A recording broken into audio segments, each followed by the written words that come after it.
Assalamualaikum warahmatullahi wabarakatuh. Alhamdulillah wassalatu wassalamu ala sayyidina Rasulillah wa ala alihi wa sahbihi wa mawalah ma ba'd. Para musyahidin al-kiram, kita lanjutkan daripada permasalahan-permasalahan yang didapati ketika orang berpuasa. Di antara permasalahan adalah bagaimana hukumnya ketika seseorang yang dalam keadaan junub atau janabah ketika di pagi hari di waktu subuh dia terbangun dan sudah masuk puasa. Artinya dia ketika azan subuh dia belum menjalankan mandi wajib. Bagaimana hukum puasanya? Apakah sah atau tidak sah?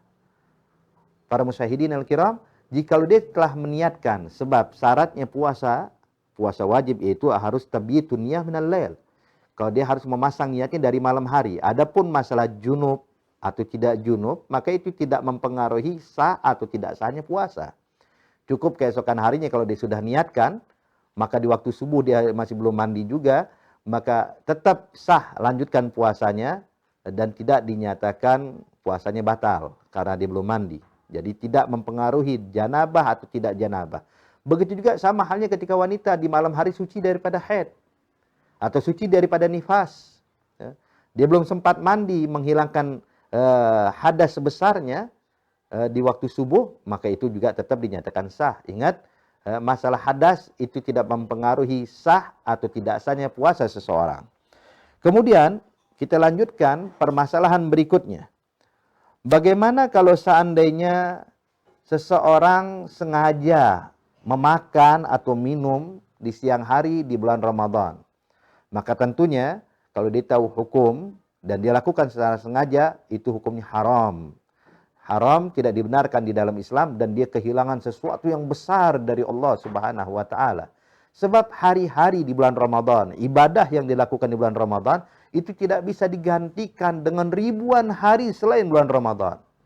Makanya di sini sangat kita sayangkan kalau ada seorang muslim yang secara dengan sengaja, tanpa ada uzur, dia membatalkan puasanya dengan menyantap makanan atau dia minum, maka perbuatan itu diharamkan dan orang tersebut wajib imsak hingga maghrib untuk menghormati bulan Ramadan, untuk memuliakan daripada bulan Ramadan. Kalau dia makan haram, kemudian akan diharamkan batal puasanya dan diharamkan kelakuan dia.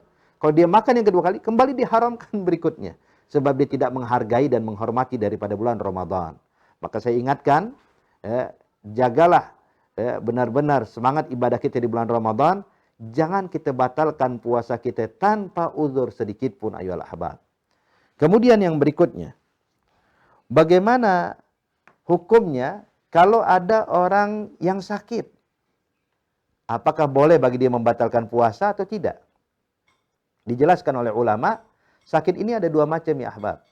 Kalau sakit yang mana menghantarkan dia pada kematian, arti tidak mungkin lagi dokter sudah angkat tangan menganggap ini sakit sepertinya sudah sulit untuk disembuhkan, maka orang tersebut tidak perlu lagi dia berpuasa karena sudah tidak mampu untuk melakukan puasa dan tidak wajib mengqadha'nya, cuman mengganti setiap hari dengan membayar fidyah. Setiap satu hari satu mud atau kurang lebih mendekati 1 liter.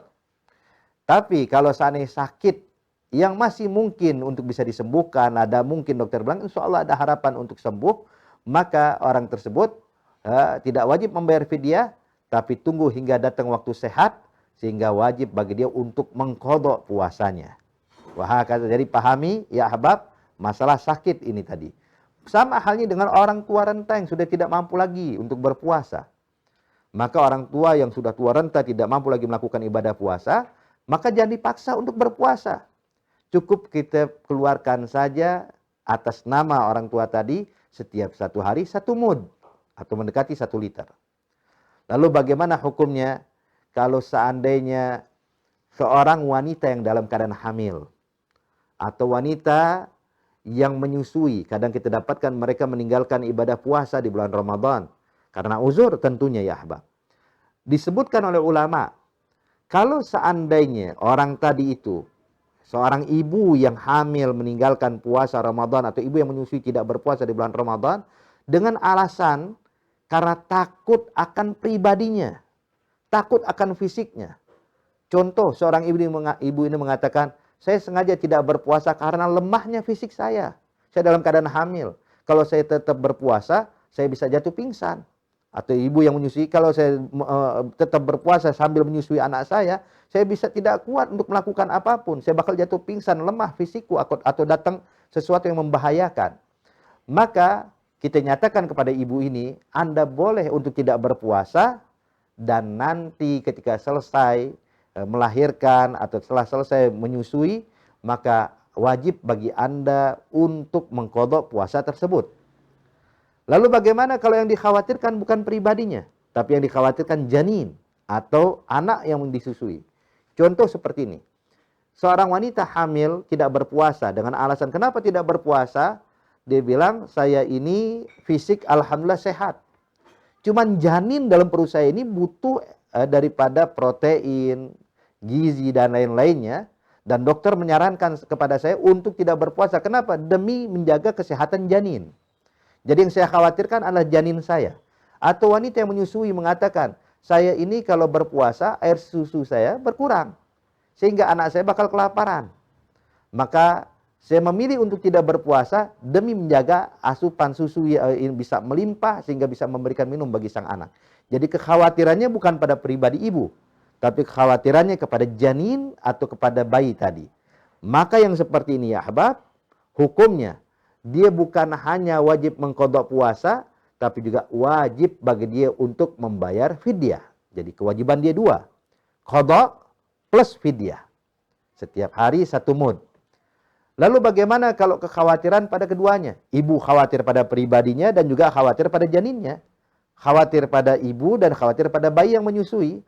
Maka selagi ada kekhawatiran pada pribadinya, maka cukup membayar qadha tanpa fidyah. Jadi ingat, yang membayar fidyah, qadha plus fidyah itu kalau khawatir kepada janin atau kepada anak bayi yang menyusui tadi. Hanya kepada itu. Kemudian juga yang berikutnya ahbab, yang wajib membayar qadha plus fidyah, ini juga perlu kita ingatkan khususnya kaum wanita yang kadang suka menunda-nunda mengqadha puasa sampai datang Ramadan berikutnya. Ketika datang Ramadan berikutnya masih ada hutang puasa, maka hutang puasa tersebut tetap wajib dibayarkan. Berapa hari yang belum diqadha ya? 3 hari kah? 5 hari kah? Kalau seandainya sudah datang Ramadan berikutnya masih ada hutang puasa, maka wajib bagi wanita ini tetap mengqadha hutang puasanya plus membayar fidyah setiap hari 1 mud. Kalau ditinggal 5 hari, maka wajib membayar puasa 5 hari plus 5 mud daripada beras atau makanan pokok tadi. Wahakadha. Ini kalau seandainya sampai datang Ramadan berikutnya belum sempat diqadha oleh dia. Maka oleh karena itu ya ahbab, insyaallah beberapa permasalahan ini bisa kita pahami dan kita bisa mendapatkan solusi dalam ibadah puasa kita. Semoga ibadah kita diterima oleh Allah Subhanahu wa taala. Amin ya rabbal alamin. Wassalamualaikum warahmatullahi wabarakatuh.